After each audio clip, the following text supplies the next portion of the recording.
پڑ گیا ہے. دریا جب سے ہوتا ہے اور جب تک رہتا ہے، پاک ہوتا ہے، پاک رہتا ہے.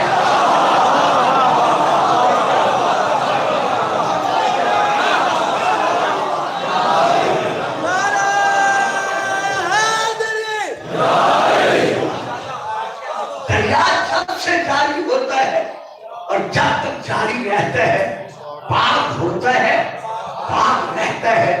اسے کوئی نجس بنا نہیں سکتا. وہ جب سے ہے تب سے پاک ہے. تو آج یہ سوال کرنا کہ آپ کیوں کہتے ہیں بنتنے پاک، یہ کب پاک بنے؟ بابا جب سے ہے تب سے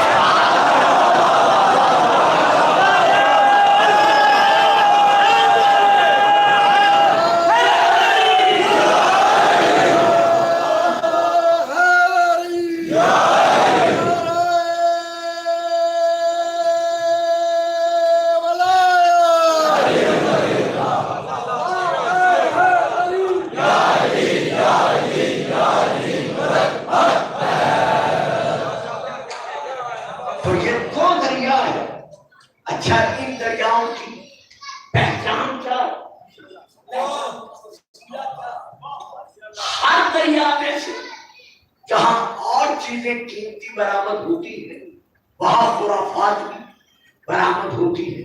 مثلا ریت بھی ہے، مٹی بھی ہے، آبی زہریلے جانور بھی ہے، اور بھی بہت کچھ ہے. جہاں نفع رساں ہے وہاں ضرر رساں بھی ہوتے ہیں جو دریا میں پائے جاتے ہیں. لیکن یہ دریا کیسے ہے؟ یخرج منہ اللؤلؤ والمرجان. یہ وہ دریا ہے جن سے موتی اور مونگے برآمد ہوتے ہیں. واہ صاحب، ہمیں آئیے بیٹا بیٹا دیکھیں گے بیٹا میرے دیکھو نا. بابا جی نہیں بول رہے، آپ نہیں بول رہے. یہ سب سے پہلی تقریر سے ربائی سے میں نے روکا ہے، انہوں نے بولنے کی قسم کھا لی کہ میں نے بول رہی تو میں انہیں کچھ نہیں کہتا.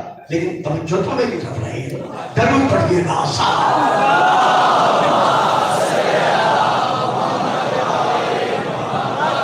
تو ان دونوں دریاؤں سے موتی اور مونگے برآمد ہوتے ہیں.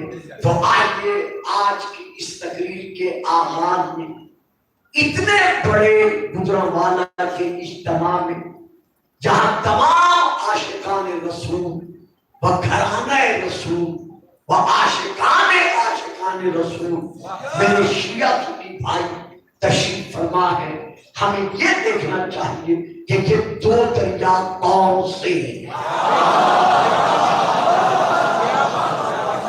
جنہیں خدا خود دریا فرما رہا ہے.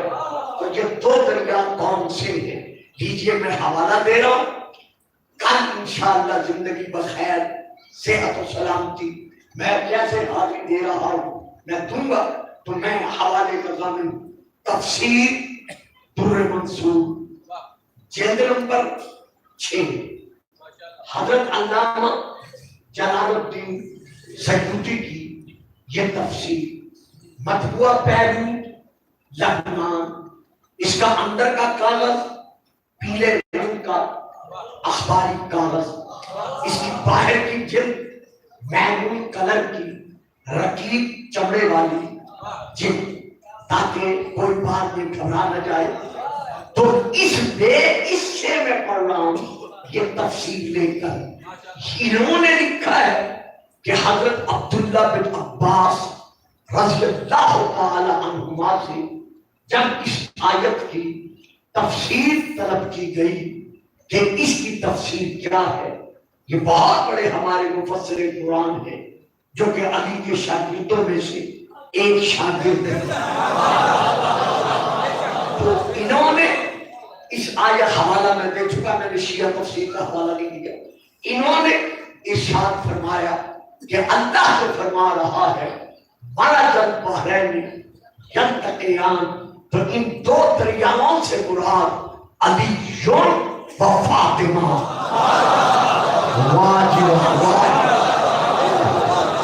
ان دو دریاؤں سے مراد علی و اور فاطمہ. اب آئیے میرے پچھلے فکرے پر جو میں ابھی ادا کر چکا ہوں کہ دریا جب سے ہوتا ہے تب سے پاک ہوتا ہے. تو جب علی دریا ہے تو پھر یہ کہنا کہ 10 سال کی عمر میں مسلمان بنا.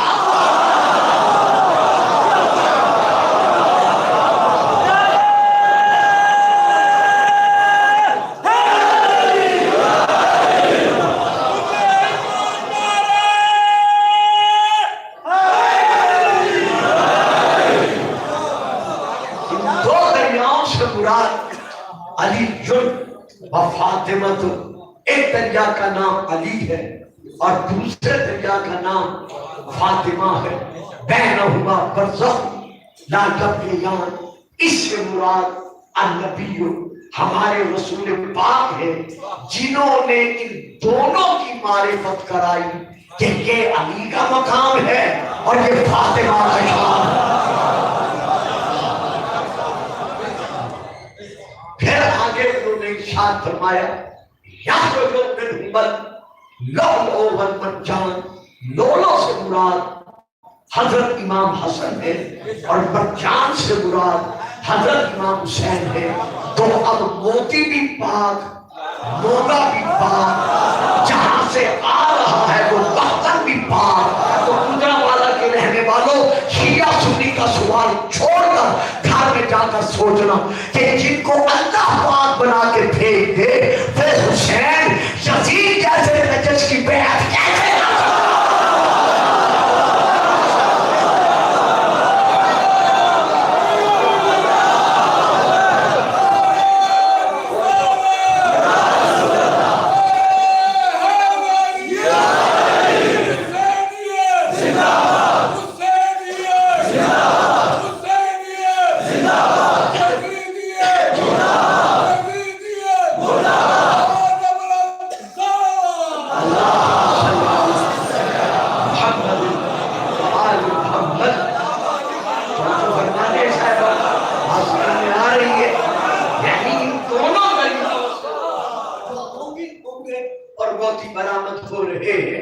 ایک کا نام حسن ہے اور ایک کا نام حسین ہے. سبحان اللہ. آگے اللہ پھر کہہ رہا ہے فَبِأَيِّ آلَاءِ رَبِّكُمَا تُكَذِّبَانِ.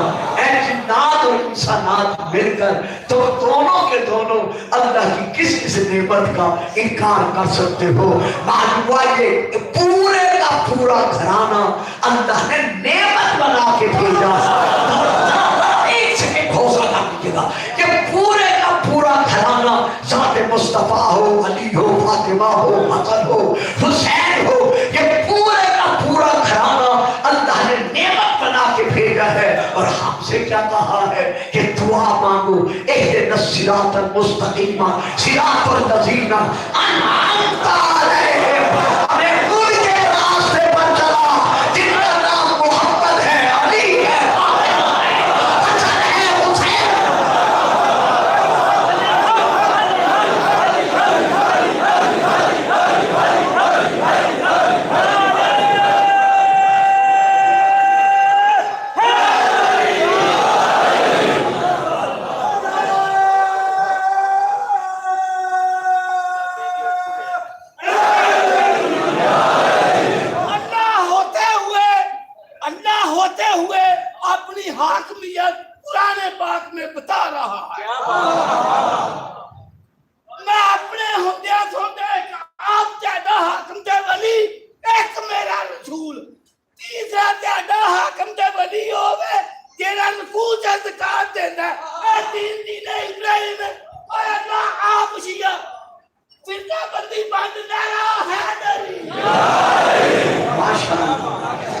ضرور پڑھیے گا.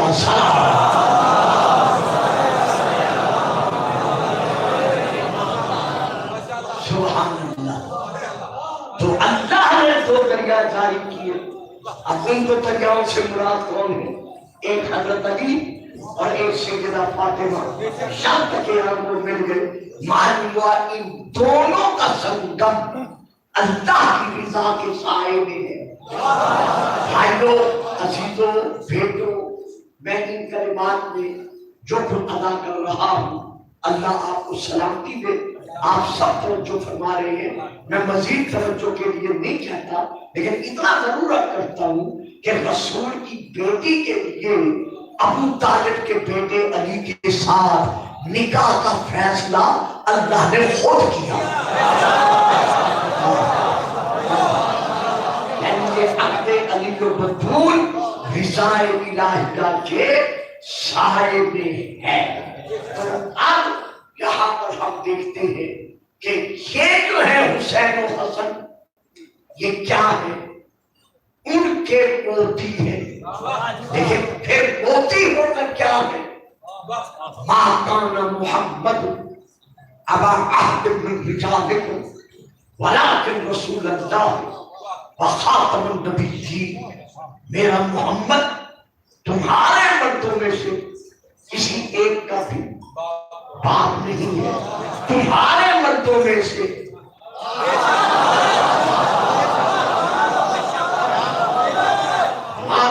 محمد ابا احد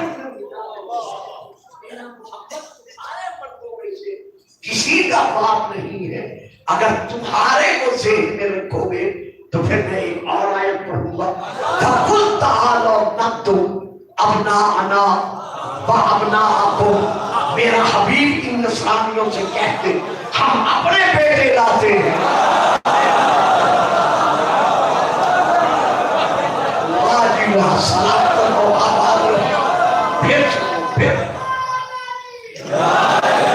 سنو محمد تمہارے مردوں میں سے کسی کا باپ نہیں ہے. اب یہاں کیا ہے؟ فَقُلْ تَعَالَوْا نَقْتُلْ أَبْنَاءَنَا وَأَبْنَاءَكُمْ. ان سے کہہ دے ہم اپنے بیٹے لاتے ہیں تم اپنے بیٹے لاؤ. تو پتہ چل گیا نا کہ تمہارے اور ہیں ہم اور ہیں.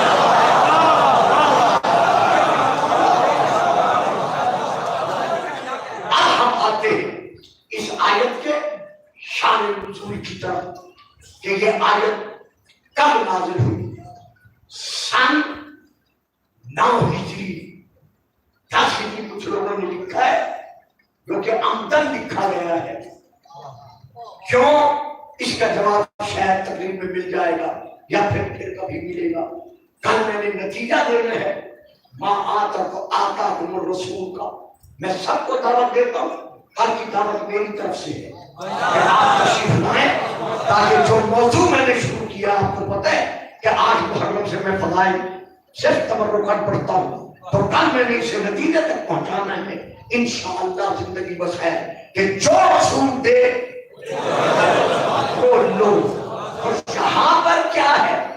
سن 9 ہجری یمن کے شمالی علاقہ نجران کے 4000 بستیوں پر مشتمل جو نصرانی رہنے والے تھے اور کسی نے اس سے زیادہ تعداد لکھی ہے کم از کم 4 ہے. ویسے 40 تک کا تعداد لکھی ہوئی ہے. یہ لوگ خیموں میں آباد تھے. تو ان کے سردار کے پاس کائنات کے سردار نے دعوت نامہ اسلامی بھیجا.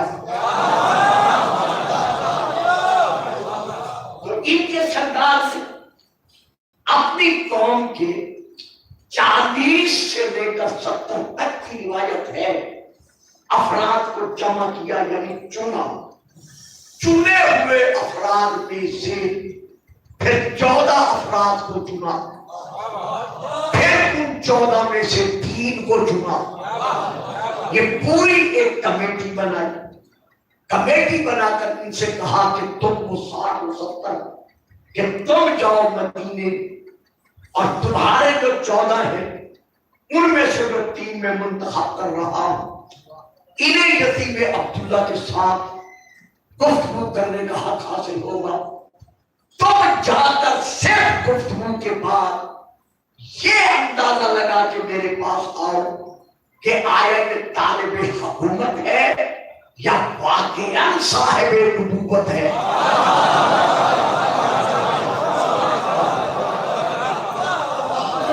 یہ وقت چلا مدینے پہنچا. اپنے سر پر لباس کے سبب انہیں باریابی کی اجازت نہ ملی۔ حضرت علی علیہ السلام کے دیے ہوئے درس کے مطابق انہوں نے عمومی لباس پہنا، بارگاہ نبوت و رسالت میں جب حاضر ہوئے تو وہ دن جس دن حاضر ہوئے مسجد میں وہ اتوار کا دن تھا، ان کی عبادت کا دن تھا۔ رسول سے ملنے کے بعد ان کے بڑے اسقف اعظم نے عبد المسیح نے جو ابو الحارث نے جو 120 سال کا تھا، اپنے تمام 70 ساتھیوں کو یا 60 سے 40 تک کی روایت ہے ان سے کہا کہ آؤ میرے ساتھ۔ کہا اسی مسجد نبوی کے آخری حصے پر جب پہنچ گئے تو کہنے لگے کیا کرنا ہے؟ کہتا ہے بیت المقدس کی طرف رخ کر کے آج ہے ہماری عبادت کا دن، ہم نے اپنی عبادت کی رسومات کو بجا لانا ہے۔ جب ایک نے کہا خیر تو ہے، مدینہ بھی محمد کا، مسجد بھی محمد کی۔ آپ سمجھ گئے ہوں گے صاحبہ، مدینہ بھی محمد کا، مسجد بھی محمد کی، دیکھنے والے صحابہ بھی محمد کے۔ اگر تم نے ان کی عبادت کے طریقے کے علاوہ عبادت کو شروع کیا تو کہیں ایسا نہ ہو کہ آج کے بعد ہم پھر عبادت کرنے کے قابل ہی نہ رہے۔ یہ تیرے لب مسکرا کر کہتا ہے یہی تو میں نے دیکھنا ہے کہ آیا حاکم بن کے دعوت دے رہا ہے یا نبی ہو کے دعوت دے رہا ہے۔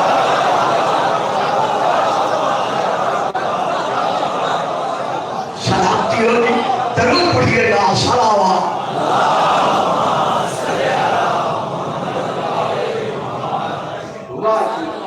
جب انہوں نے اپنے طریقے پر، طریقہ نصرانیت پر بیت المقدس کی طرف رخ کر کے اپنی عبادت کو بجا لانا شروع کیا تو شاید کسی نے کہہ دیا ہوگا رسول پاک سے کہ یا رسول اللہ، مسجد بھی ہماری اور ہماری مسجد میں کھڑے ہو کر یہ ہمارے طریقہ عبادت کے خلاف اپنے عبادت کو انجام دے۔ تو رسول پاک نے فرمایا لا اکراہ فی الدین، دین میں جبر نہیں ہے۔ ابھی انہوں نے ہمارے دین کو سمجھا ہی نہیں، انہیں کیا معلوم کہ دین اسلام کیا ہے، لہذا انہیں اجازت ہے۔ اب جب وہ اپنے طریقے پر عبادت انجام دے چکا تو ابو الحارث آگے بڑھ کر اپنے ساتھیوں سے کہتا ہے کہ دل گواہی دے رہا ہے ہو نہ ہو ہے یہ نبی۔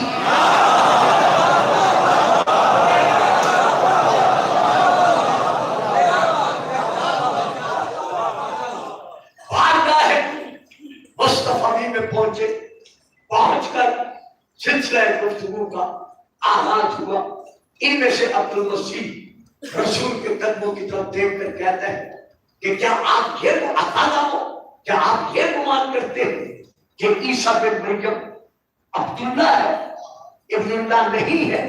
آپ نے فرمایا بجا طور پر یہی ہے کہ وہ عبداللہ ہے، وہ ابن اللہ نہیں ہے۔ کہتا ہے اچھا پھر یہ بتاؤ کہ جناب موسیٰ علیہ السلام کا باپ کون ہے؟ آپ نے فرمایا حضرت عمران علیہ السلام۔ دیکھ کر کہتا ہے پھر یہ بھی بتا دو یتیم عبداللہ کہ جناب یوسف علیہ السلام کا باپ کون ہے؟ فرمایا حضرت یعقوب علیہ السلام۔ دیکھ کر کہتا ہے گستاخی معاف، آپ کا باپ کون ہے؟ آپ نے فرمایا عبداللہ بن عبد المطلب بن ہاشم بن عبد المناف۔ دیکھ کر کہتا ہے محمد یہ ہو سکتا ہے کہ سب کے باپ ہوں اور عیسیٰ جو بغیر باپ کے ہے؟ اس کے لیے آپ پھر نہ مانیں کہ وہ ابن اللہ نہیں ہے جب اس کا باپ ہی نہیں ہے، سب کے باپ ہے۔ کیا اس کی کوئی ایسی مثال مل سکتی ہے کہ جس طرح عیسیٰ بغیر باپ کے ہے وہ بھی بغیر باپ کے ہو؟ وحی کے سائے میں زندگی بسر کرنے والے رسول نے ان کے اس سوال پر وہی کہا جو وحی نے کہا.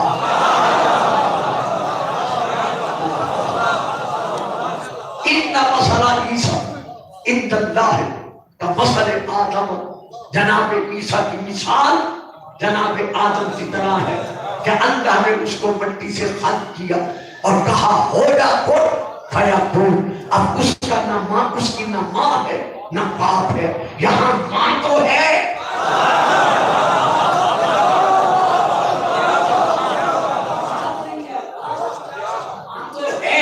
تو یہ مثال موجود ہے. اب بتاؤ آدم کون ہے، حوا کون ہے؟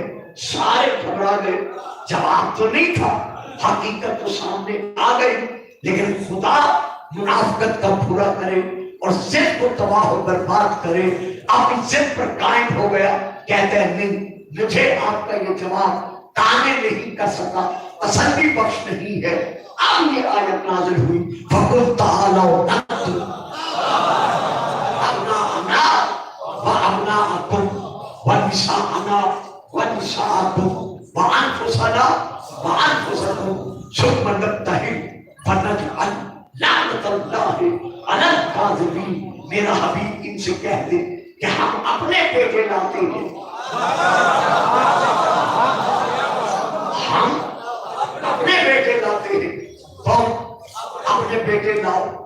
ہم اپنی مثال لاتے ہیں، تم اپنی مثال لاؤ. ہم اپنے جیسے لاتے ہیں،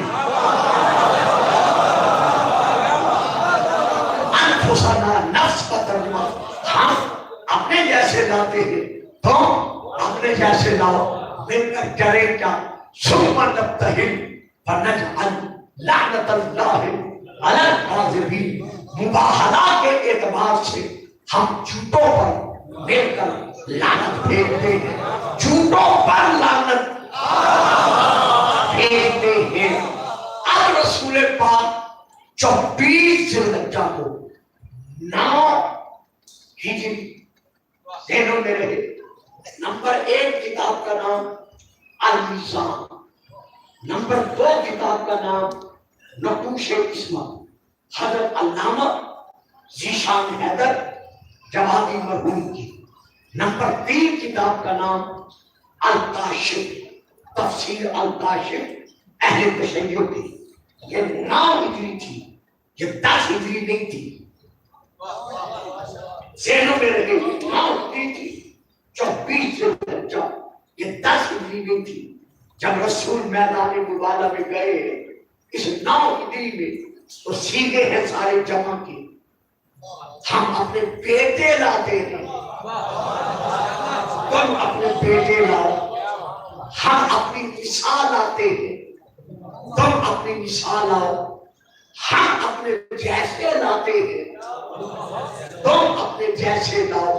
اب رسول میدان مباہلہ میں کن کو لے کر گئے؟ نمبر 1 تفسیر الکشاف، نمبر 2 علامہ زمخشری. نمبر 1 تفسیر الکشاف، نمبر 2 تفسیر الکبیر علامہ فاروق رازی کی. نمبر 3 تفسیر در منصور. نمبر 4 تفسیر رفاعی حضرت علامہ سید محمد عرب رفاعی کی. نمبر 6 الصواعق المحرقہ. نمبر 7 کفایت الطالب. نمبر 8 جناب المودت. اور باقی بہت ساری کتابیں ہیں، لیکن میں تفسیر الکشاف علامہ زمخشری کی وہاں سے لے کے پڑھ رہا ہوں کہ جب 24 ذوالحجہ کا سورج نمودار ہوا اور رسول نماز سے فارغ ہوئے تو سیدھے علی و بطول کے دروازے پر آئے.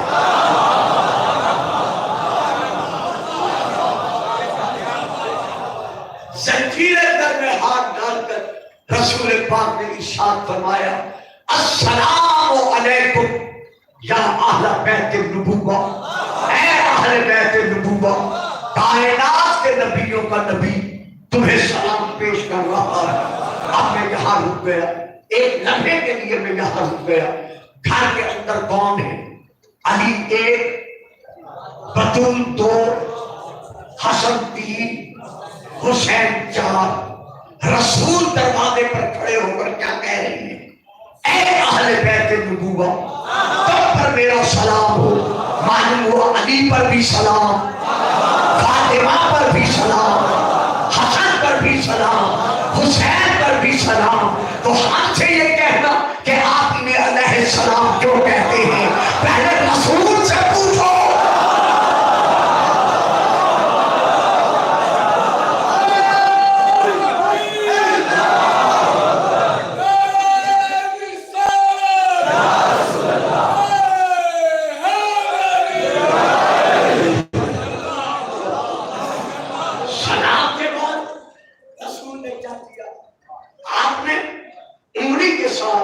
شہزادے حسن کو لیا، گودی میں شہزادے حسین کو لیا، فاطمہ تو خلفہ جناب رسول پاک کے پیچھے سیدہ فاطمہ ہے، وعلی یمشی خلفہ، اور فاطمہ کے پیچھے علی چلتے چلے آ رہے ہیں۔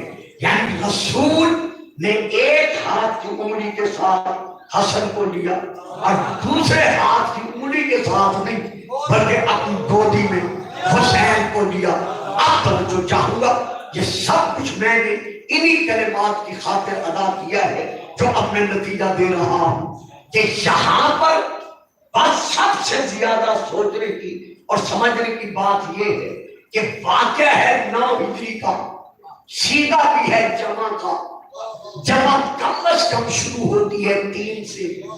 رسول کا اپنا سلبی بیٹا شہزادہ ابراہیم، اس کی وفات ہو رہی ہے سن 10 ہجری میں، سن 9 ہجری میں وہ زندہ تھا۔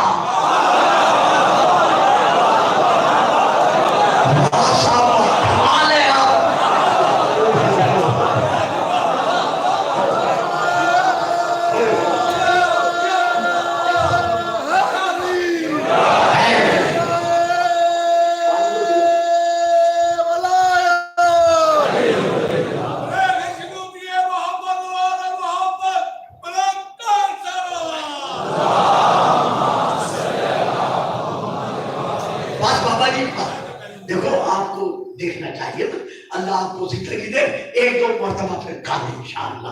تو یہاں پر سن 9 ہجری کا واقعہ ہے، سیدھا ہے جمع کا، ہم اپنے بیٹے لاتے ہیں، جمع شروع ہوتی ہے کم از کم 3 سے 10 تک جمع قلت، اس کے اوپر جمع کثرت۔ تو جب سیدھا جمع کا ہے اور بیٹا بھی گھر میں موجود ہے، بی بی ماریہ قبطیہ کے رضی اللہ تعالی عنہا کے شکم مبارکہ سے اللہ نے بیٹا بخشا تھا سن 8 ہجری میں، جس کا نام رسول نے اپنے دادا کے نام پر حضرت ابراہیم رکھا تھا۔ تو جب اپنا سلبی بیٹا موجود ہے تو رسول حسنین کے ساتھ اسے لے کر کیوں نہیں جاتے؟ میں کتابوں کے حوالے دے چکا ہوں، آپ سب اپنے اپنے موبائل میں تقریباً یہ حوالے محفوظ کر رہے ہیں، دیکھ لیجئے گا، علماء سے پوچھ لیجئے گا۔ صرف حسین اور حسن کو لے کر گئے، شہزادہ ابراہیم کو نہیں لے کر گئے، کیوں نہیں لے کر گئے؟ اگر رسول شہزادہ ابراہیم کو حسین اور حسن کے ساتھ لے جاتے تو قیامت تک حکومتی یہی کہتے کہ جو مقام حسن کا، جو مقام حسین کا، وہی مقام شہزادہ ابراہیم کا۔ رسول بتا رہے ہیں کہ گو میرا بیٹا ہے لیکن حسنین اس سے افضل ہے، ساتھ اس لیے نہیں لے کے جا رہا کہ کوئی برابر کا نہ سمجھ بیٹھے۔